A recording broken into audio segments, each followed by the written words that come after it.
Medical सुविधाओं में सारे आईटीबीपी और सेना के मेडिकल इंस्टॉलेशन को गांव वालों के लिए खुला कर दिया गया है और ढेर सारे परिवर्तन हुए, जिसके कारण कई गांवों में आबादी वापिस आने लगी। अरुणाचल में तो रचनात्मक रूप से मैं कह सकता हूं आंकड़ों के आधार पर कि लगभग 30% आबादी वापिस आई। मान्यवर 127 गांवों में ऑफ ग्रिड माध्यम से विद्युतीकरण किया और 474 गांवों का सीधा बिजलीकरण किया गया है। पहली बार गांवों में बिजली पहुंची मान्यवर, और इसके लिए ढेर सारा खर्च भी किया गया है। और view point, adventure tourism, eco resorts, पर्यटन केंद्रों और घर में रखकर पर्यटकों को घुमाने ले जाने तक के ढेर सारे साइट्स उपलब्ध हो गए हैं, जिससे हर घर में एक अच्छी सुविधा भी निर्मित हो गई है। और पर्यटक आते हो तो उसको परिवार के साथ रहकर गाइड भी मिल जाता है, खाना भी मिल जाता है, वहाँ के व्यंजन मिलते हैं और अच्छे से वो क्षेत्र को वो देख नहीं पाए।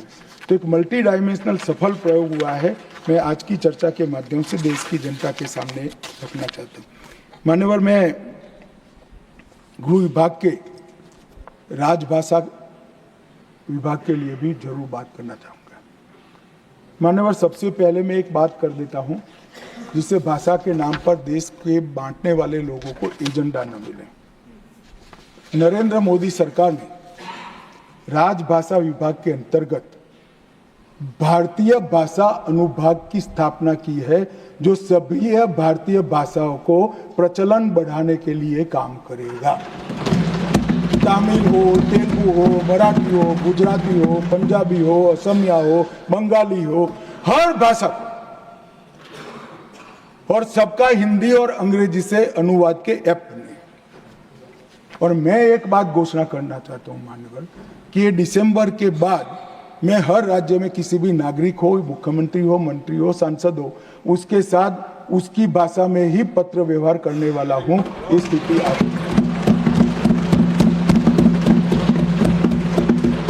ये जो भाषा के नाम पर दुकान चलाते हैं अपने भ्रष्टाचार को छुपाने के लिए, उनको मजबूत जवाब है। भारत की एक एक भाषा भारत की संस्कृति का गहना है। मान्यवर क्या कहते हैं कि हम दक्षिण की भारत के भाषाओं के विरोधी हैं, कोई राज्य की भाषा के विरोधी कैसे हो सकते हैं? हम भी तो वहीं से आते हैं। मैं भी गुजरात से आता हूं, निर्मला जी तमिलनाडु से आते हैं। कैसे हम विरोध कर सकते? क्या बात करते हो? हमने भाषाओं के लिए काम किया है। हमने मेडिकल और इंजीनियरिंग की शिक्षा को भारत की भाषाओं में किया है। और मैं आज इस मंच पर से कहना चाहता हूं तमिलनाडु सरकार को, 2 साल से हम कह रहे हैं आप में हिम्मत नहीं है मेडिकल और इंजीनियरिंग की शिक्षा को तमिल में अनुवादित करने की,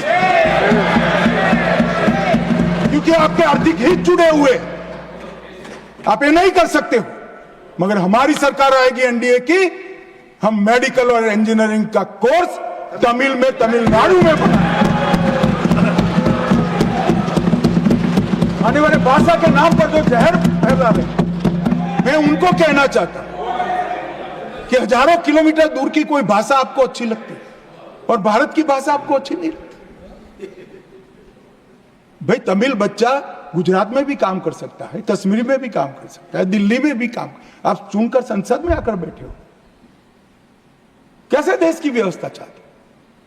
भाषा के नाम पर देश के विभाजन के लिए, देश के बंटवारे के लिए बहुत सारा हो चुका, अब नहीं करना चाहिए। देश आगे बढ़ गया है, आप विकास की बात करिए। आपके घपले, घोटाले, भ्रष्टाचार छिपाने के लिए भाषा का आड़ देते हैं। हम एक्सपोज करेंगे, गांव गांव जाकर एक्सपोज करेंगे ये भ्रष्टाचार छुपाने के लिए भाषा। माननीय नरेंद्र मोदी सरकार ने भारतीय भाषा अनुभाग का एक नई शुरुआत की है, जो सभी भारतीय भाषाओं को बलवत्तर करेगी। और मैं फिर से एक बार बार मैंने कहा है, हिंदी की कोई भारतीय भाषा से स्पर्धा नहीं है। हिंदी सभी भारतीय भाषाओं की सखी है। हिंदी से ही सभी भारतीय भाषाएं मजबूत होती है और सभी भारतीय भाषाओं से ही हिंदी मजबूत होती है। मान्यवर,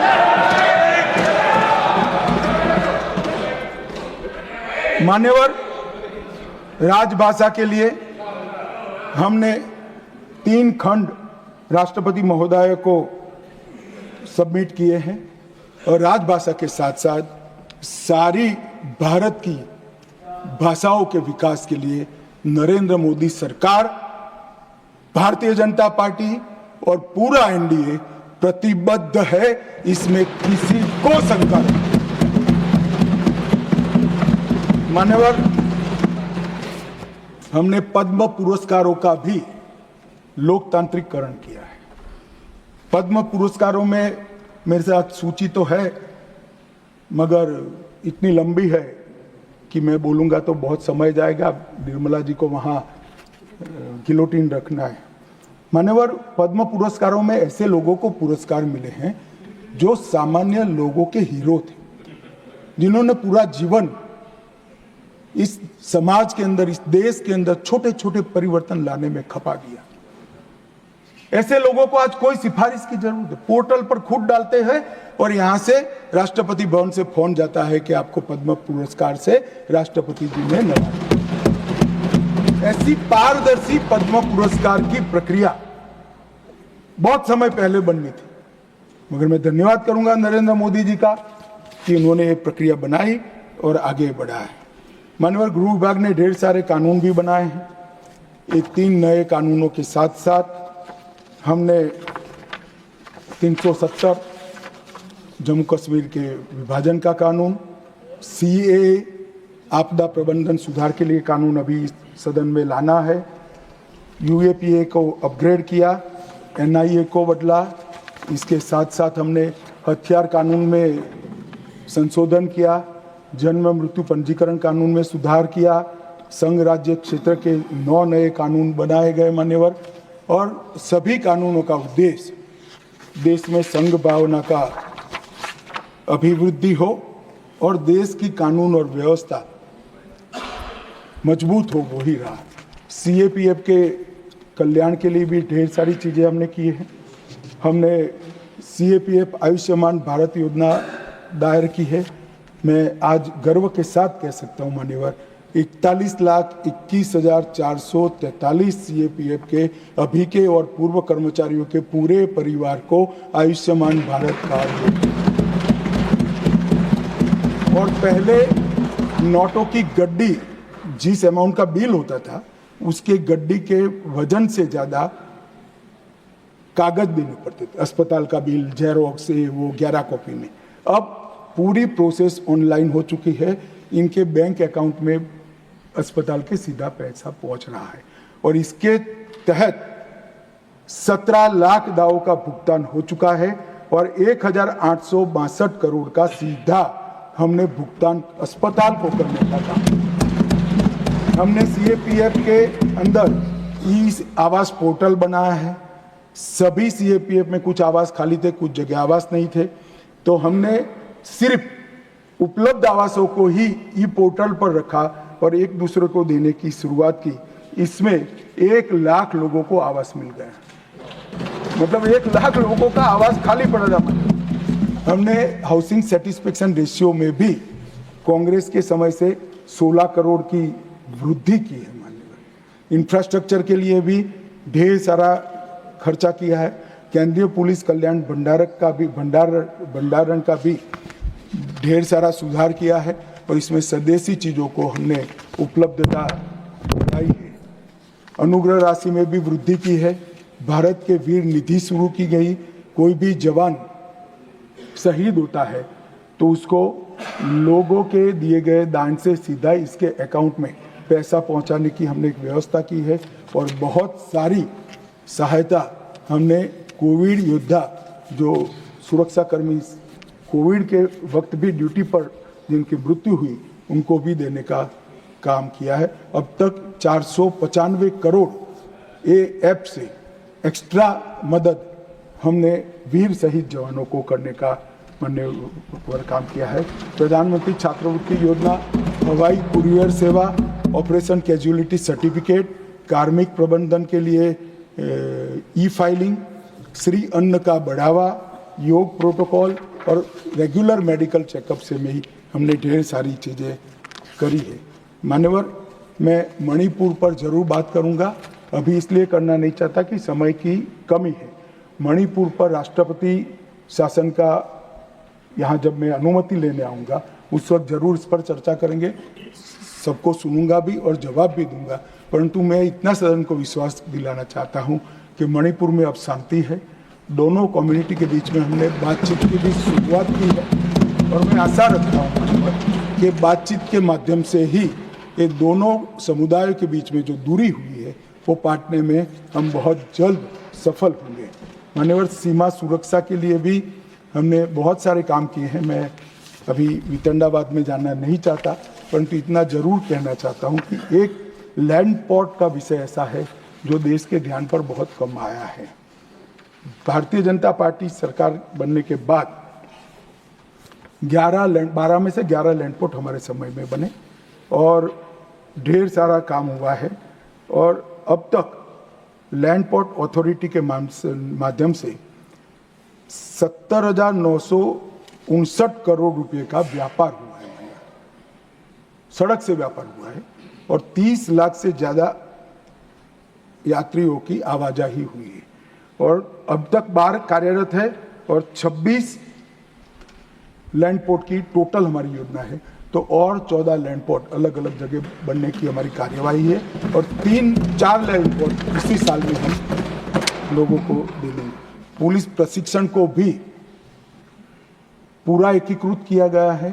सभी राज्यों के लिए हमने मॉडल अभ्यासक्रम बनाया, कांस्टेबल के लिए, पीआई के लिए, डीवाईएसपी के लिए और सीएपीएफ और रेगुलर पुलिसिंग में जो आईपीएस अफसर है इसके अभ्यासक्रम को भी हमने पूरी तरह से बदल कर करा है और एक अच्छा प्रशिक्षण का मॉडल हमने अडॉप्ट किया है।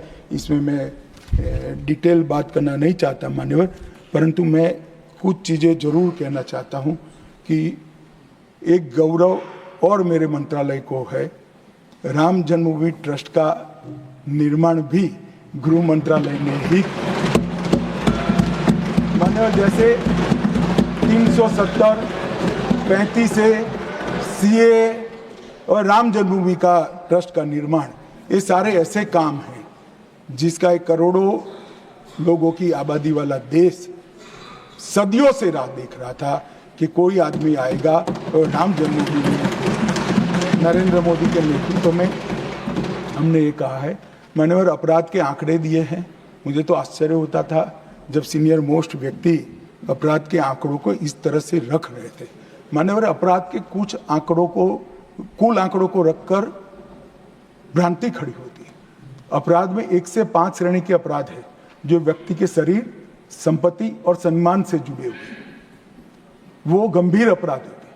इसके आंकड़ों को बताने की जगह टोटल 60 लाख अपराध, 70 लाख अपराध, ये तो भाई अब ई रजिस्ट्रेशन है, रजिस्ट्रेशन हमने फ्री किया है, राज्यों ने भी, राज्य सरकारों ने फ्री भी, तो बढ़ेगा, ये अच्छी बात है। इससे क्यों घबरा रहे? व्यक्ति के शरीर, संपत्ति और सम्मान के साथ जब छेड़खानी होती है वही गंभीर अपराध होते हैं। और मैं सभी राज्य सरकारों के लिए भी कहना चाहता हूं, ये 10 साल में सभी राज्यों ने भी अच्छा किया है और कानून और व्यवस्था की परिस्थिति देश में बहुत अच्छी हुई। मान्यवर, एक जमाना था जब आए दिन बम धमाके होते थे। मैं देश की पूरी जनता को आपके माध्यम से, 10 साल से बम धमाकों की श्रेणियां बंद हो गई हैं। आए दिन बम धमाके कर कर चले जाते थे, कुछ नहीं होता था। 3 घंटे का एक न्यूज होता था। मुंबई के होटल में घुस जाते थे, विमान, अरे रेलवे स्टेशन पर घुस जाते, घंटों तक, 2-2 दिन तक देश का श्वास ऊपर हो जाता था, कुछ नहीं होता था। किसी की हिम्मत नहीं है इस देश में बम धमाके करने की। मान्यवर, ये देश सुरक्षित है नरेंद्र मोदी के साथ। आतंकवाद को जड़ से उखाड़ने के लिए हम प्रतिबद्ध हैं।